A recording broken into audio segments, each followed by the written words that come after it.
It is not a big day for Saquon Barkley, Josh Jacobs, and Tony Pollard. There were no deals reached with them at the deadline to be able to get a new deal, so they will be playing this season under the franchise tag in the NFL, meaning they'll all make around $10 million a year. And already, Jordan Schultz reporting Saquon Barkley will not report to training camp, and he will hold out. A tweet from Barkley a few minutes ago just says, "It is what it is," which is a very famous Bill Parcells. Hey, it is what it is.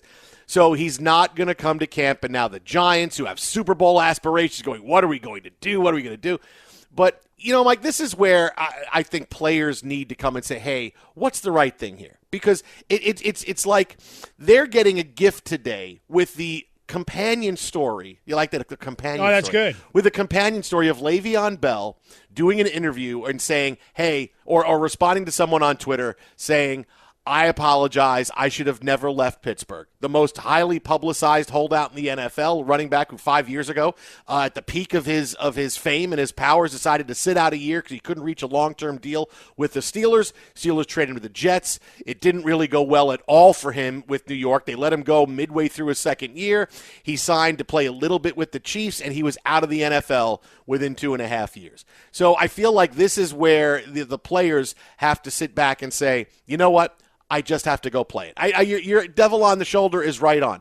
They just have to go play under the franchise tag. I know it sucks. I know you don't want to, and I get it. It is making $10 million for this year, and Saquon Barkley did make a lot of money not playing for a while, so it's not like suddenly he's been great for 5 years. He suddenly showed up after disappointing seasons, with last year being a big one. But there's no other outcome, because if you sit out, here's what the likely outcome is for you. You're going to come into the season, whenever you wind up reporting, whenever you wind up playing, you're going to come into the season without being trained at the highest level you can be, which means you are going to be ripe for injury. You're also going to be ripe to have a bad season, not getting the reps, starting out slow, being phased out of the offense. We're not going to use you as much. Hey, guess what?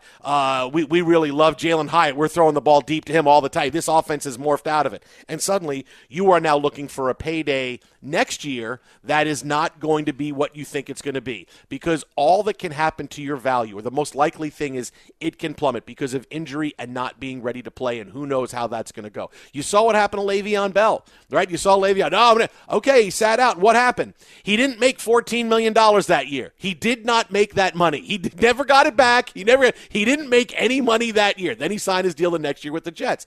So if you're a running back, yeah, I get it. It sucks. I get you're unhappy, but go to camp, play, have another big year, and get more money next year, right? Because if you go and have a big year, okay, you're going to get at least $10 million next year. It's going to happen. Because what do you think the Giants are going to do suddenly? Oh, Barkley's going to hold out. Now we're going to pay you all this money? No, you had all this time to figure out a contract. You had all this time. The Giants aren't suddenly going to just walk over and go, oh, yeah, okay, well, you're going to hold out. Now we're going to give you all the money you wanted. That's not how it's going to go. There'll be some kind of Band-Aid for the year. You'll come in, and again, you'll get hurt. You won't play as well. You won't be as prepped. Your body is not ready. Whatever it's going to be, and you're going to hit free agency or hit next year, and no one's going to want you because they're going to say, well, look at the year you just had this year. If you're not getting paid coming off of last year, how are you going to get it this year?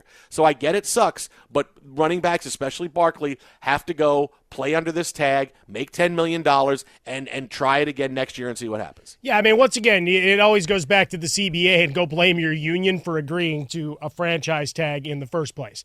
Now, I understand his frustration, the vexation of having the year you did being what seems to be the catalyst of everything, and you watch Daniel Jones get paid. I understand that. And maybe you're a little bit salty that the guaranteed offer reportedly for the 2 years was $19.5. Well, the estimation is that next year's franchise tag for running backs will be worth a little over $13 million. Remains to be seen. It's all projections, but that's where we're at. So that falls short by several $1 million if he would have taken the $19.5. Now, we pull it all together and we add one more, and this, Frostberg, cover your ears, goes back to the Austin Ekeler conversation from the other day, the end of the week, as you were out dominating. Arnie Spanier and I talking about it, and Ekeler saying, well, there's 30 receivers that make more than I do, and look what I did, and everything else that he's going to make. I want to say it's like $6.2, $6.3 million. They've added some incentives, whatever, but it still ranks him 13th, 14th amongst running backs. And as Dan Byer and I were discussing on the Fox Sports Sunday show yesterday, Jason, he's a victim of his own success because Austin Ekeler's one of the poster boys for, hey, we could find a running back somewhere else who does great things. Yeah. So now you're at the top of that and saying, hey, I'm underpaid. I get it. But you're used as an example as to why the current system and the current churn works. So for Saquon Barkley, I understand the frustration. I get it. But eventually, it's $500,000 a week you ain't seeing. So you're going to go to work. As for Jacobs, he has the potential to be part of one of the worst teams in the NFL this year. Good luck. And coming off last year, right? They showed their cards when they didn't give him his fifth-year option. So he went and outperformed. Guess what? Do it again.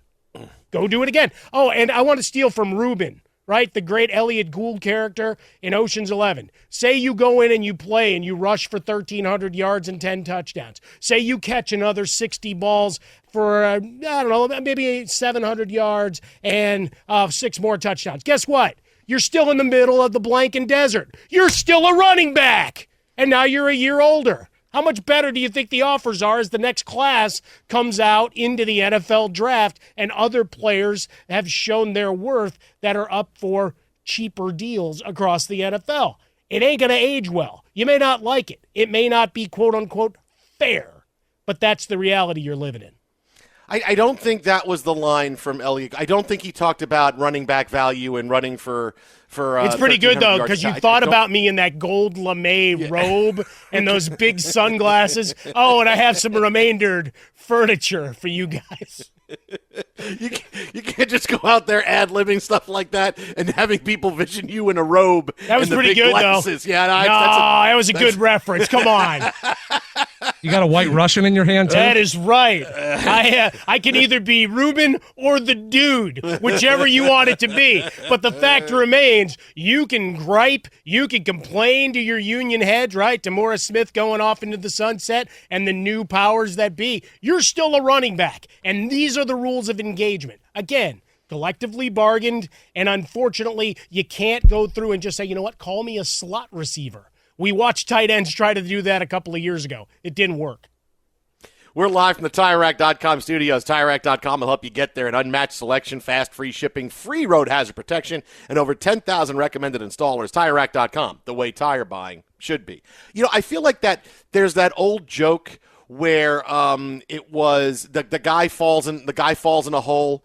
And someone comes by and says, hey, do you need help? No, the world will save me, or God will save me, whatever it is. And somebody else walks by and says, hey, can I help you out? No, God will save me. And then he stays there so long and he dies, and then he goes up to heaven and God says, I was waiting for a sign. He goes, I sent like 5 people to help you. What are you doing? It's like, I feel like that's with the running backs.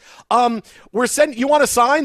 Look at what's going on today with Le'Veon Bell. Look at Austin Ekeler, who no one has a bigger power play than him, and still the Chargers said, yeah. Well, go back to Melvin Gordon. We can. And what he did with his, he hated you. Not as much as Oral Hershiser did. I mean, he hated you. He may still hold a gripe. He might. But this is like, you're right, because because things haven't gone well for him now. Well, since then, I told you so. I hate to say I told you so. But this is with Ekeler, this is just in the last few months. Hey, he's a number 1 running back in all of football, and he's a guy. The Chargers are like, yeah, okay. But I'm great. Yeah. We can get by.